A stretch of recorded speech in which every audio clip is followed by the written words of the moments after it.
Hello, I'm Robin and welcome to Multimusic Technology. Today I'm peeking into the world of pure lo-fi.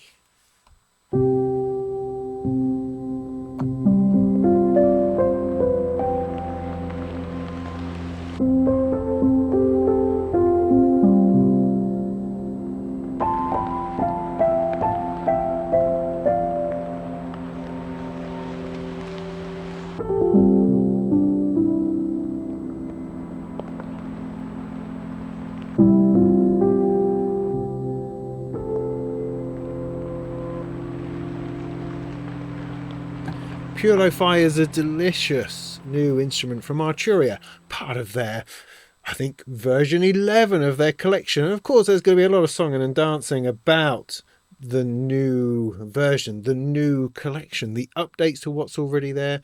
Also, the fabulous JP8000 instrument that they've modelled and emulated. I think there's going to be a lot of fuss about those sorts of things. Pure lo-fi, I feel, is the sort of thing that would sort of fade under the radar, and it really shouldn't. I'm finding this completely fascinating, completely enticing. It's the sort of thing that just warms my inner soul down to its very little tiny socks. And the interesting thing about it is that when I first booted it up, I sort of dismissed it as yet another one of these contextual, cinematic, massive, epic, sample-based sound sources. We seem to have so many things that just throw out extraordinary soundscapes at us without really thinking about it. And you can just go, yeah, well, another great sound source for software. Super, let's move on. Let's get back into some hardware, shall we, where all the fun is. But that would be a mistake, because pure lo-fi is actually a synthesizer. It's not just a sample-based library of extraordinary sounds. It has waveforms inside. It has simplicity inside. It has some layers of interesting sounds.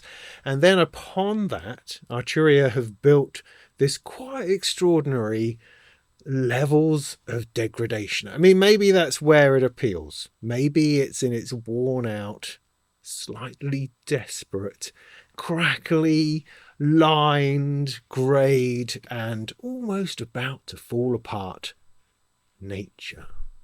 Maybe it's that somehow appeals to someone like myself.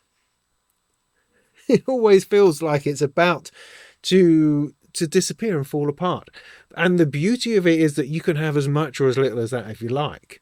You can dial that fully in to pull itself apart in every vintage, overdriven, speaker cracked and crumbly way that you could possibly imagine. Or you could just use it as a synth, because it's good at that too. Thank you, Mr. Cockerel, trying to do some work here. So what I would like to do in this video is explore it a bit. I haven't had weeks and weeks to play with it. In fact, I don't think all the presets are there, and the manual's not written. So really, this is an exploration into what this could possibly be about, or at least what it is about it that has really spoken to me in the time I've taken to play it. I will give you some examples of presets, and then I think it would be really interesting just to start from scratch, just so that we can explore what you can add to it. Those levels of degradation, those characters and textures and, I don't know, tape warbles and vintage bits of old crap that you can throw at this to give it that character. That character of whimsy and desperation that I'm finding so interesting. So yeah, let me bring you in. Let me film it from all sides. We'll try to capture the sound and see how we go.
So there you have a collection, a range of quite extraordinary sounds, very hybrid. There's a lot of samples, there's a lot of analog and warmth, as well as crackle and noise and texture, and all these sorts of things combining together to give you this very interesting soundscape.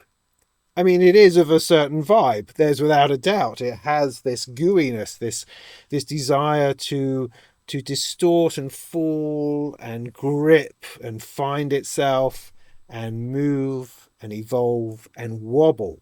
And I think it's unashamedly looking to hook into that nostalgia, to hook into that sense of vintageness, to hook into those things we seem to desire in our very plain digital worlds. Those elements of tape, those elements of worn out, those elements of circuitry which is about to ooze itself all over the floor. That is what this is reaching for, and I think it just grabs hold of it and bathes in it. At least that's how I feel about it. That's how I'm feeling. So I think what we'll do is I will select a very basic what's in a flip, a sound, a very basic patch, the default one.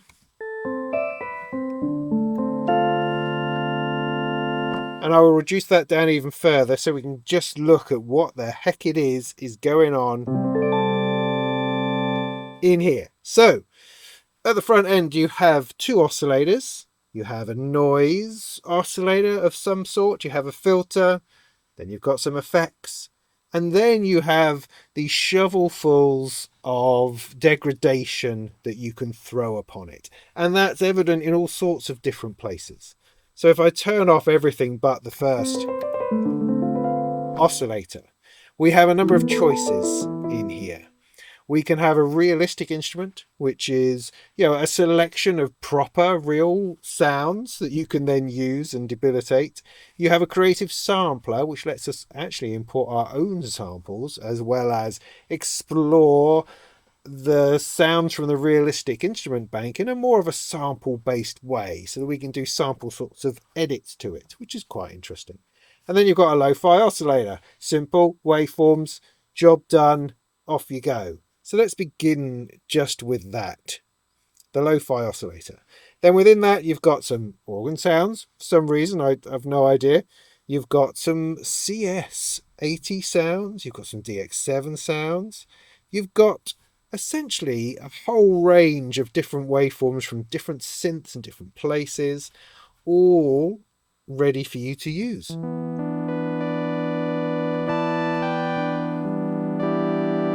So, for instance, if I wanted to have something from a DX7, I can have that.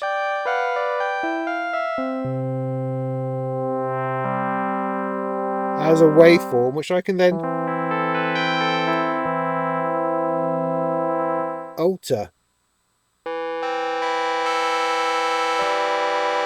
You have Farfisers in there, you've got Junos, you've got all sorts of Jupiter stuff.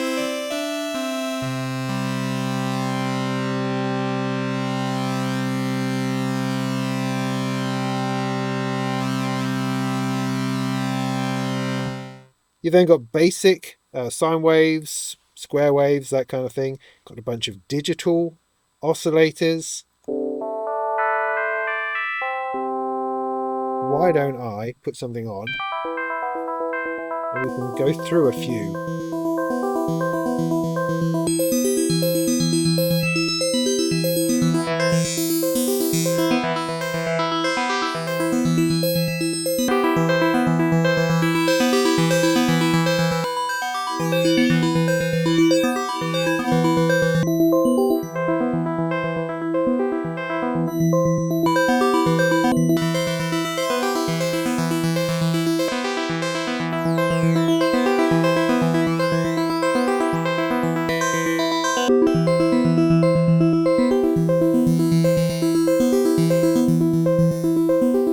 What I mean about this having an extraordinary synthesizer basis.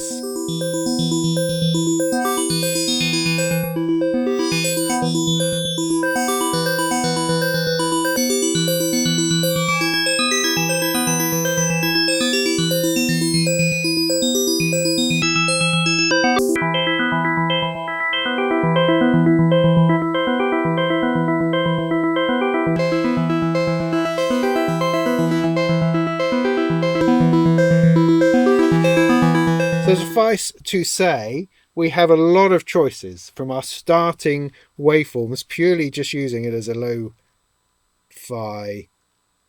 oscillator.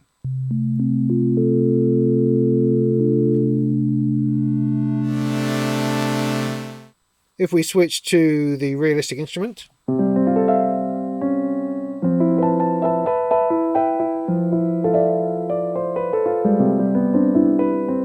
you have pianos,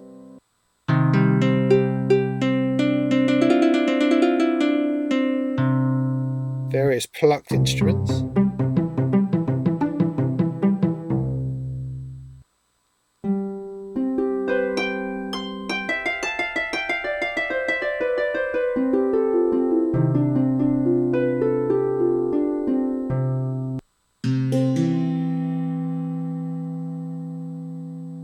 well as some CZ synths for reasons I can't explain.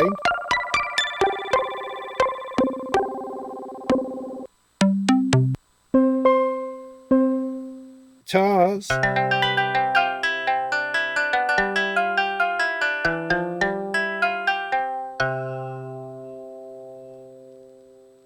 Some brass and such like.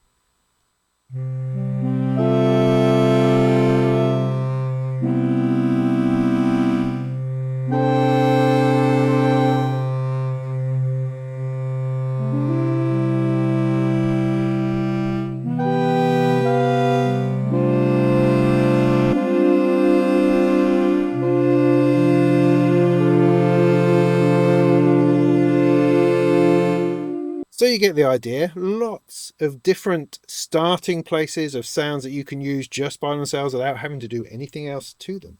And you have two levels of this. So you can add two realistic instruments together. You can add samples together. You can go for oscillations, wavetables, whatever waveforms you want to pull and blend together, you can do so. So what I think I'll do, I'll just start with a piano sound. It's quite a dull, but nice piano sound.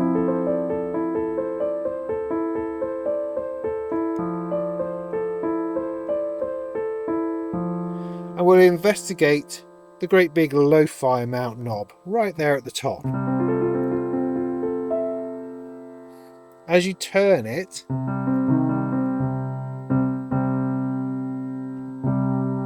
it starts to introduce 6 different parameters.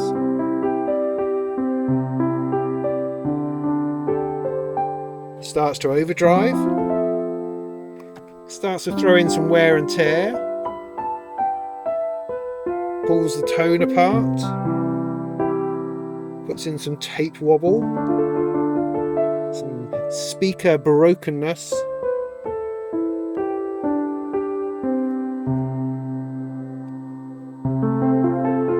And some general vintage gooiness.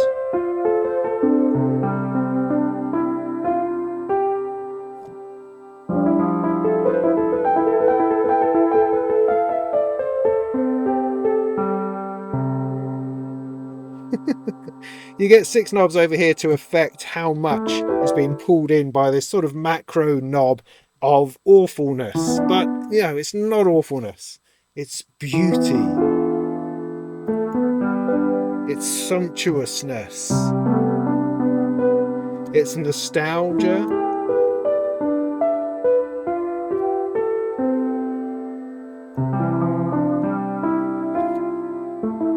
And it reclaims our crappiness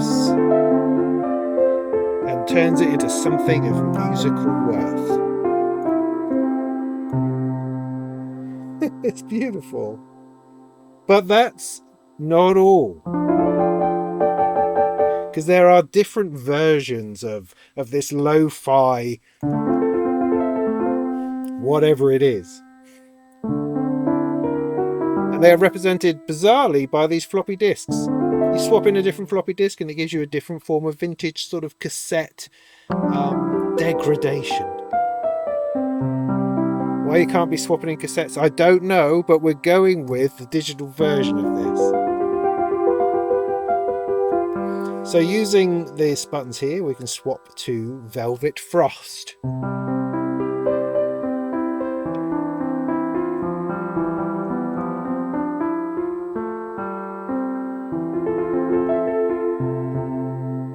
Or Vintage Glow.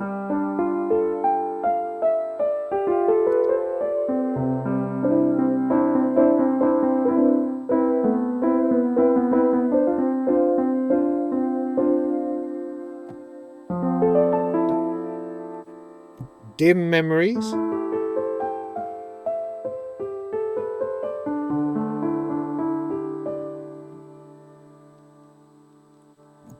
Cathodic Tube.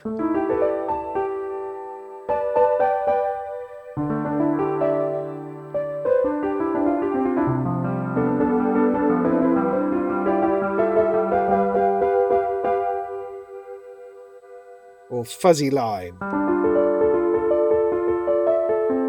I haven't put it all on yet, and each of these parameters can go up a lot further.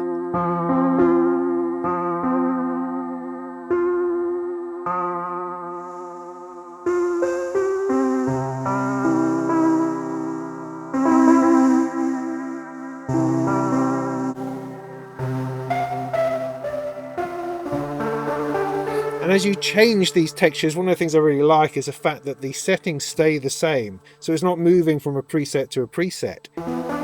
It's just changing the nature of what you're applying. So the amount stays the same.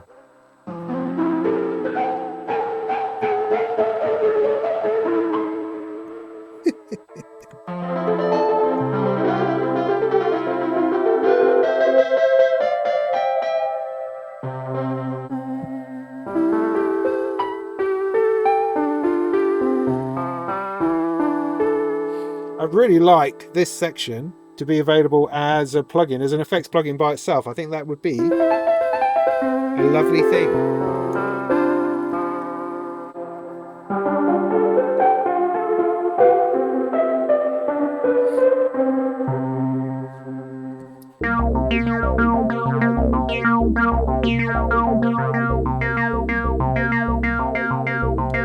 So if we take something a bit more basic, dial that in just to see if we can experience the difference. So as you bring that in, you can feel the goodness.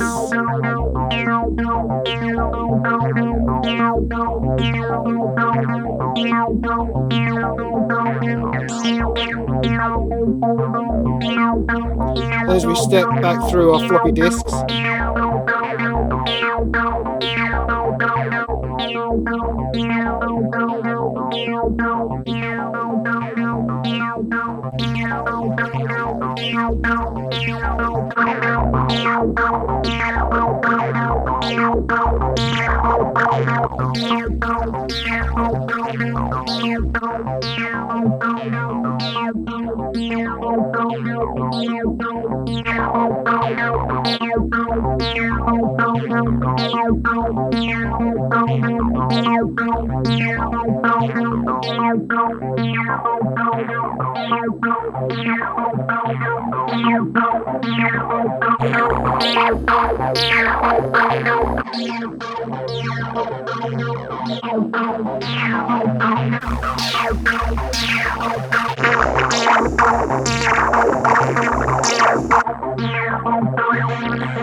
it's really lovely. The last section here we've got is the noise texture. From here you could choose all sorts of different jungles and forests, frying eggs, gurgles and splats, and all sorts of things that perhaps could bring texture and sound and noise to your thing.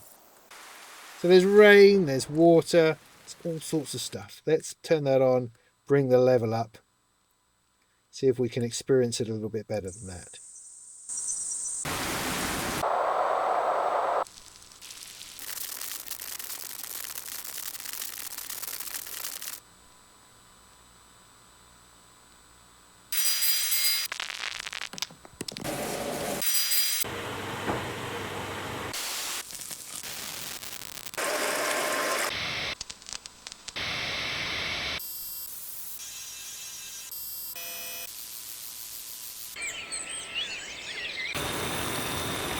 It sounds very much like home.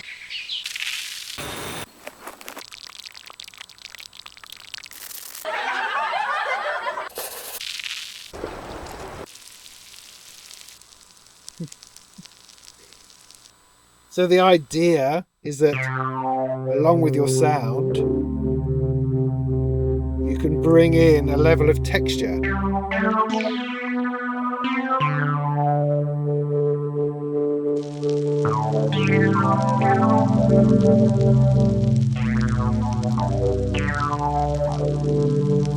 One of the nice features on the filter is that you can leave the noise out. Otherwise, because noise is often felt more in the high frequencies, so you can still filter your bass and leave the noise frying those eggs in the background.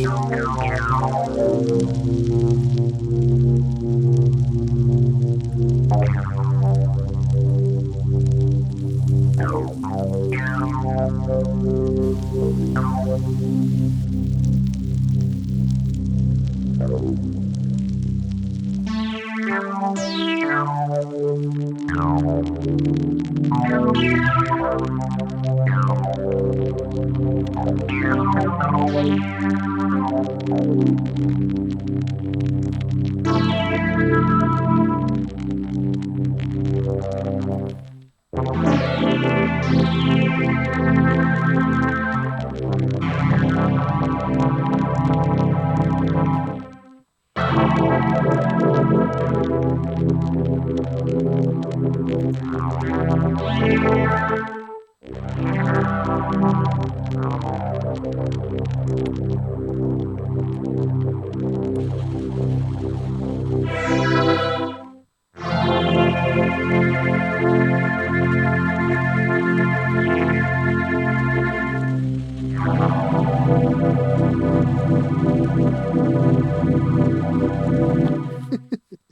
mean, it's already a beautiful instrument, and we haven't got to half of it. Half of it.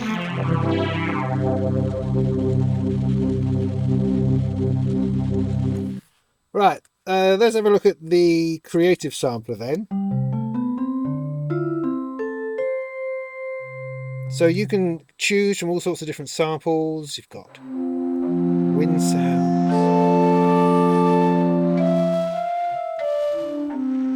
You've also got round robins as well, and that's all sort of shown to you within the oscillator. Hit the little edit button and you can tune things. You can choose whether it's going to loop or not, how it plays, the gain of each individual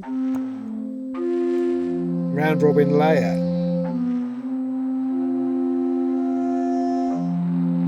And you can set the loop point where that seems to work.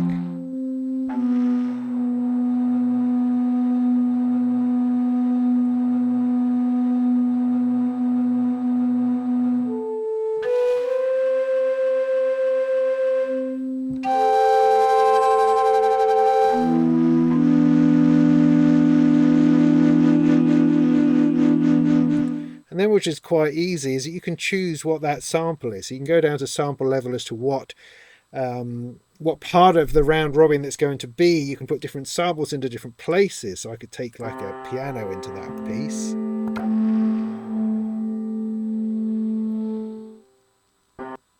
And for every round robin layer, I could take something else.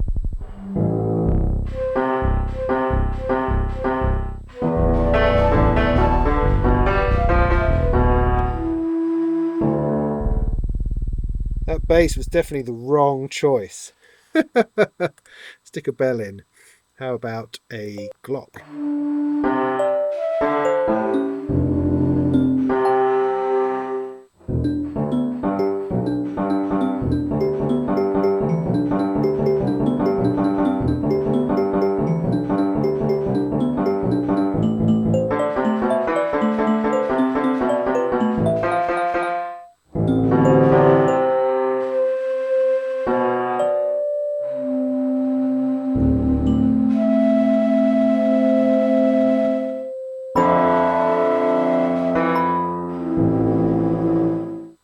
Let's take a guitar.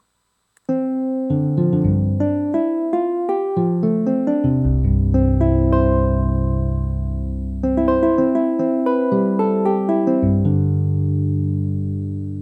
let's add to that a new sample of my own.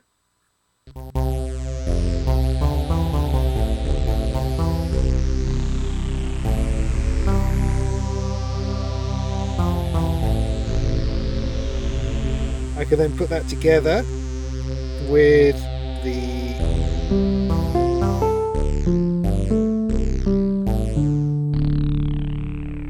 guitar, and I can make it round robin or whatever selected, or random.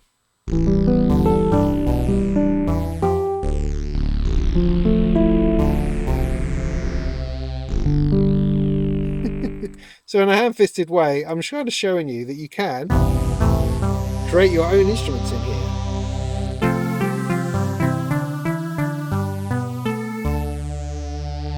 And then cover them full of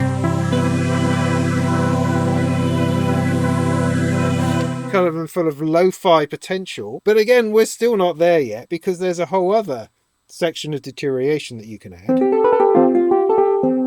And that's to throw in a sampling engine.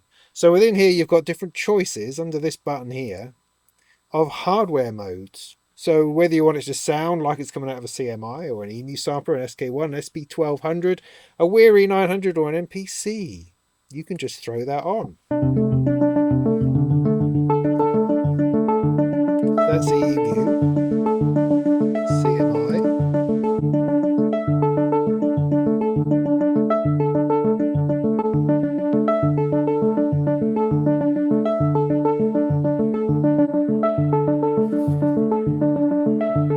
So you have these different hardware elements to throw upon your samples.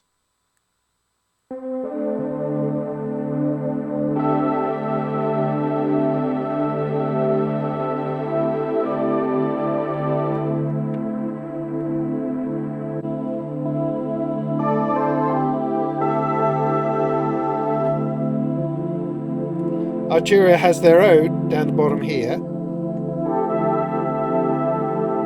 simply labelled deteriorate, damage,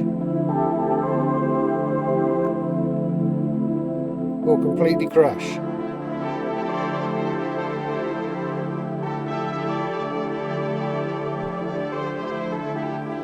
And this is outside of the main lo-fi whatchamacallit.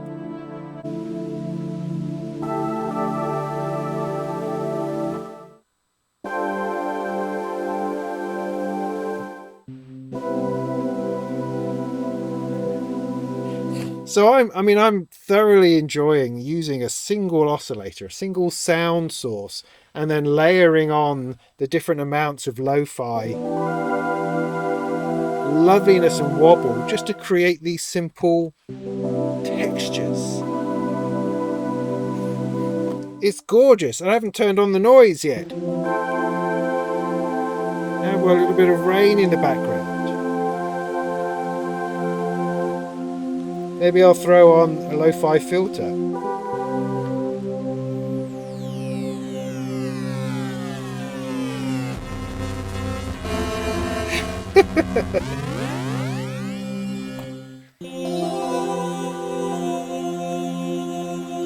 Now what's interesting about the filter section is that it evidently is taken from the new version of Pigments, which brings in this analog filter and this lo-fi filter, which is essentially sort of bit crushing.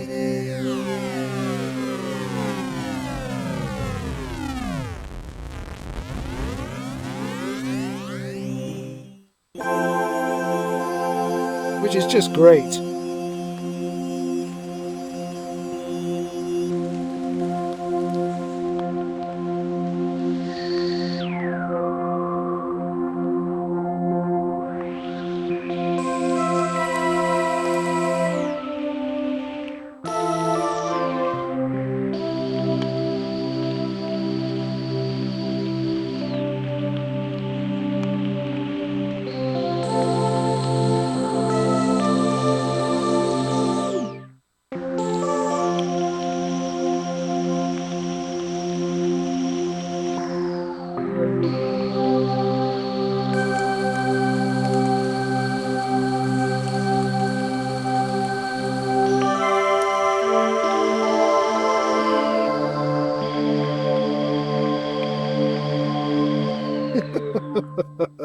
Then, of course, you can add some effects.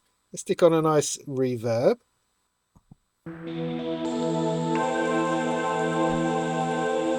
Maybe a tape delay.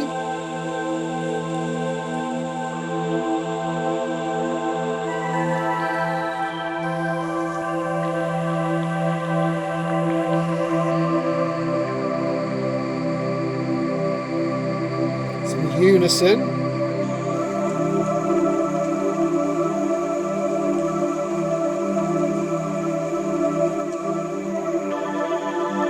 And some panning. Bit of Leslie.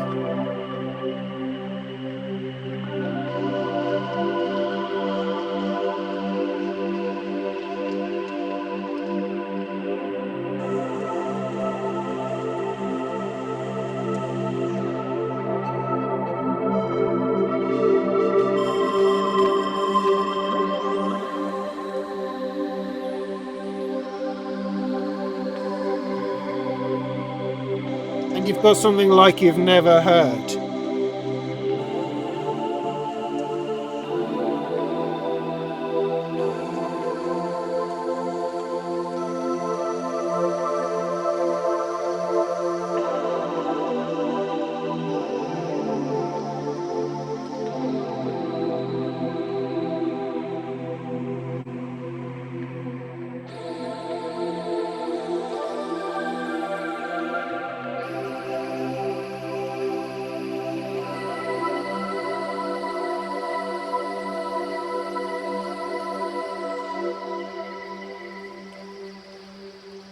There's one more thing that I almost forgot to look at, and that's a whole other level of detail and editing and modulation and possibility and macros and keyboard wrangling that exists behind the front panel. Now, I must apologise for the extra noise I've acquired. They're building a house next door, and today they've decided to shovel earth in all sorts of exciting new ways and into machines and moving it about. So there's a lot of stuff going on that I can't control. However, we could just fold that in as an extra level of lo-fi environmental noise to what we're doing, and we'll just try to ignore it as we dig in further. So under this little unassuming advanced button at the top here, the bottom section of the Pure LoFi turns into this other thing.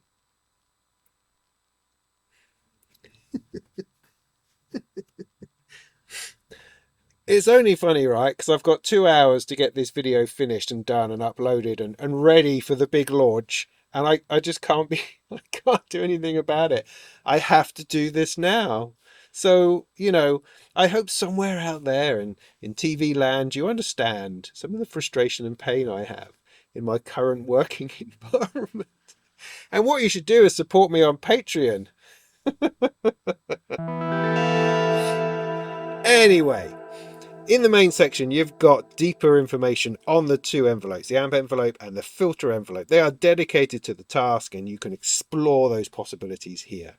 You can also add some expression like vibrato, glide, and change the amount of velocity that's going on. Next section is effects. You get detailed information. If I go back to the original page, you've just got these little 4 knobs over here, which are fine. They're fine for most part, but if you want more, you will find it down here, where you get all sorts of detailed possibilities over the effects, whether they're insert or send effects. You get access to presets.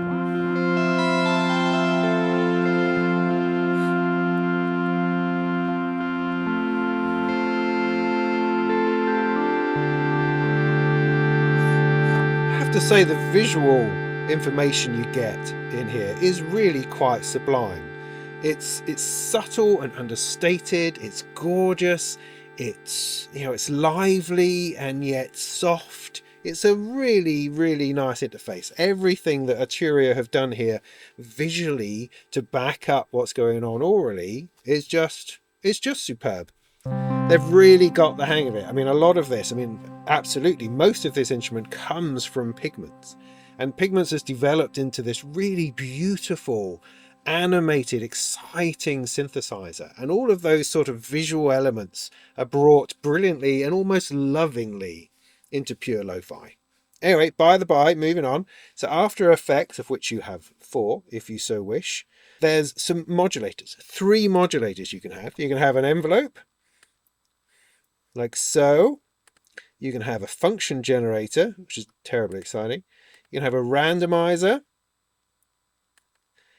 a voice modulator. This is a new thing that came from Pigment 6. Oh my god! They've turned the machine off. Quick! And also a modulation sequencer. All of these are available to drag onto whatever parameter you like. So, for instance, the envelope, I can grab it. Where are we here? Just put my mouse over it, grab it, and throw it on the thing I want to change. So timbre, for instance. Little knob appears, and then I can push that up or back to show the amount of modulation I want to add.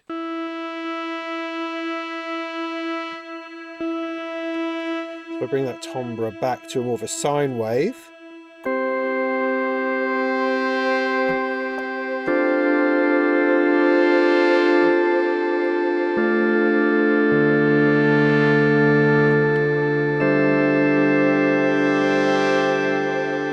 It's a lovely, simple, lovely thing. I can leave that connected and swap this into a different modulator. And this time we've now got a function generator. This has lots of lovely presets. So that's a simple triangle going on. But through the little preset engine here, I can add all sorts of things.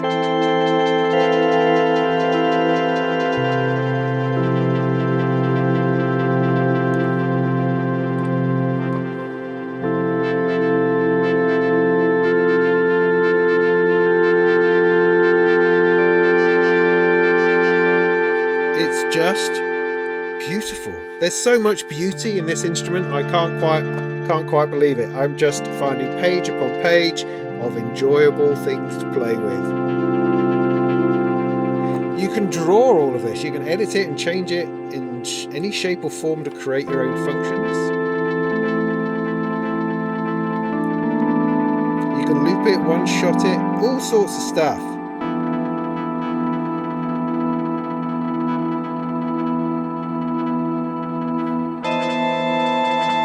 And this is currently just affecting the timbre. I can drag it in to whatever the heck I like. So the cutoff is obviously a common one.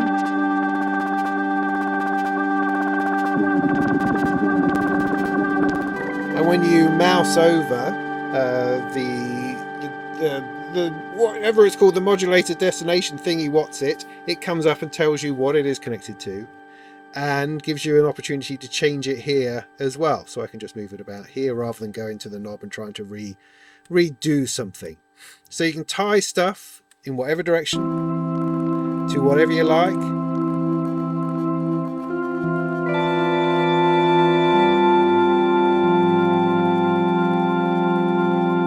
And you've got 3 of them. So what else did we have? Voice modulator. So this gives a different value for every note that you press.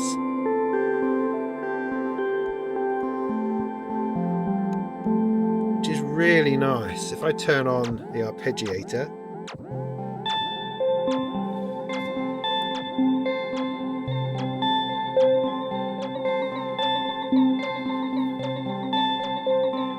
it's just superb.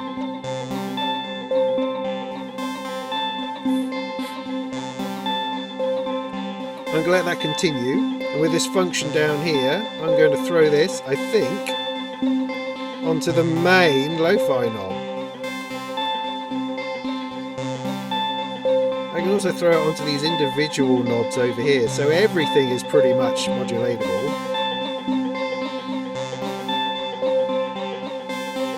But instead of the function, I'm going to have the mod sequencer throw in a random thing just to see what happens.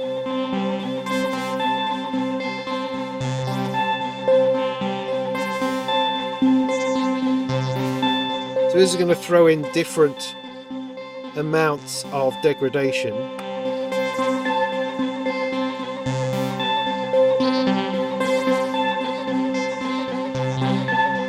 The visualization here, again, as I say, is really good. It's showing you what the modulators are doing, even without moving the knob. So you have this different level of visualization, so you know what it is that you've set it to, as well as what the modulator is doing, which is excellent.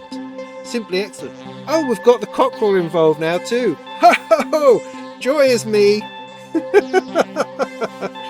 All I need now is a dog to come crashing through the door and it will be perfect. Absolutely perfect.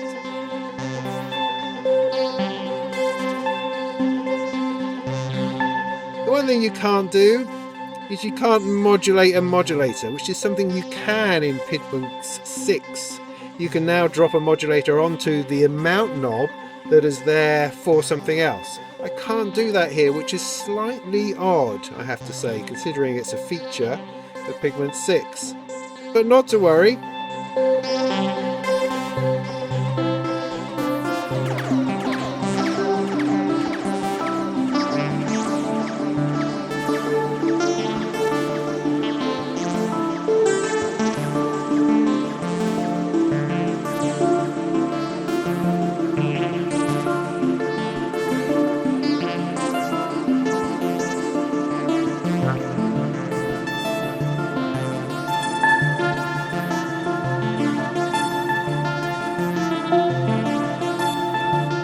Simply superb.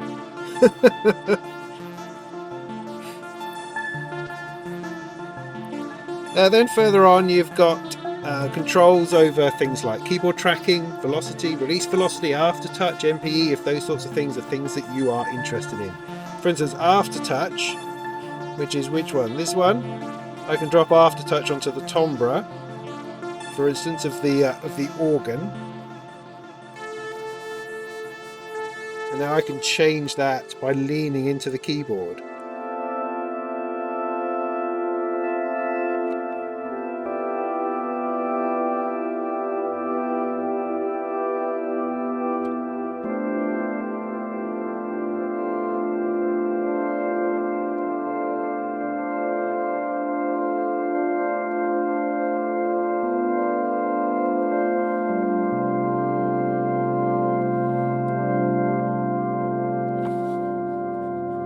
And then after those bits, you've got the 4 macros.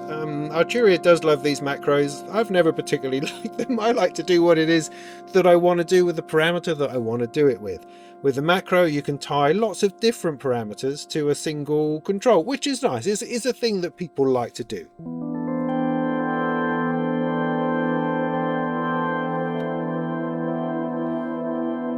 So I could stick that onto there, onto there, for instance, and then with my macro 1, I only have to move the one thing and lots of different things happen, or something like that. No, it's this one, isn't it? This one.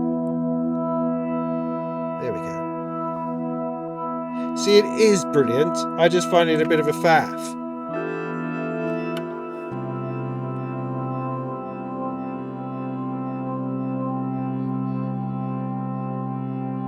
It's also interesting because the macros appear in the library. When you open up the preset library down here, they are there. So when you're auditioning stuff, you can also change the macros just to see what's going on. I would personally, I prefer the library to be on like one side or the other so that I can see the front interface and play with it as I'm sort of stepping through or auditioning presets. But hey, you can't have everything.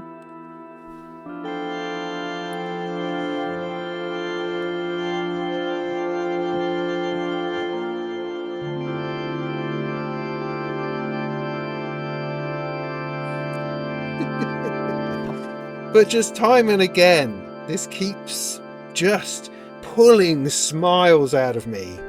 And I'm trying to find something negative to say, and I'm really, really struggling. But that's not a bad struggle. That's a good struggle.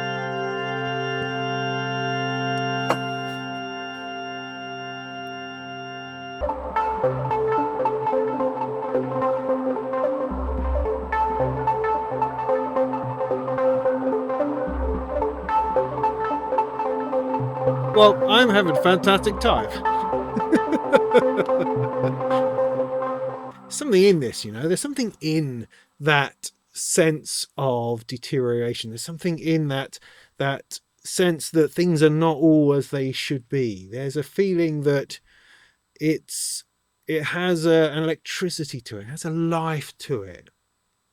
It has something otherworldly, ethereal. It's the ghost. It's the ghost that's found a home inside the machine, which is on its edge. It's falling apart. It's held together with masking tape, and it's just shortly will no longer be working. There's like a sense of grieving within it, that these sounds shouldn't really be there. They're the result of things going wrong as opposed to things being intentionally pushed into that direction. I don't know. It's just how it makes me feel. Maybe I'm in a melancholy mood. Maybe it's resonating with the ancientness of my own soul.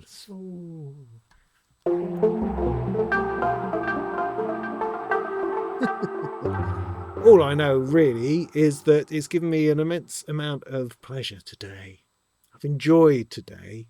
Making this video has been nice. It's been a lovely break from other things that I've been doing and other thoughts that I've had, and I've been able to just dwell in this life-giving sense of our own mortality. So yeah, Pure LoFi, it's one of those instruments from Arturia. It's a synthesizer though. that's the thing. If I get nothing else across, I want to get across the idea that it's a synthesizer. You can start small with waveforms, with samples, and you can build and then you can break.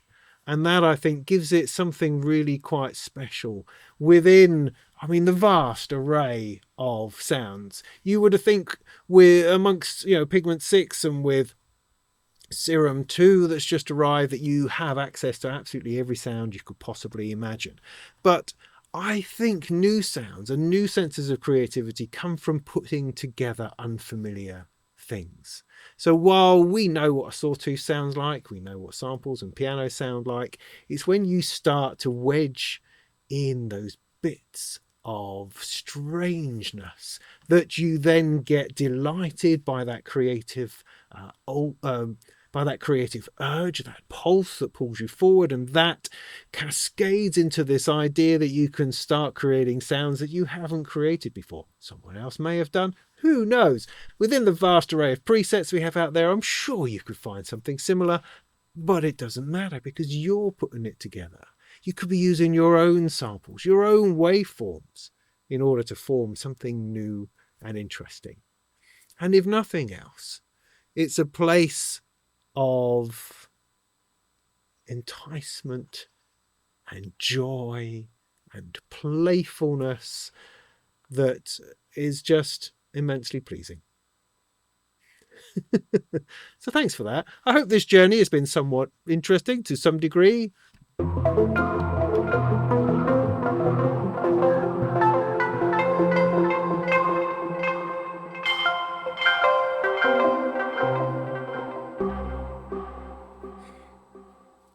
And in the meantime, go make some tunes.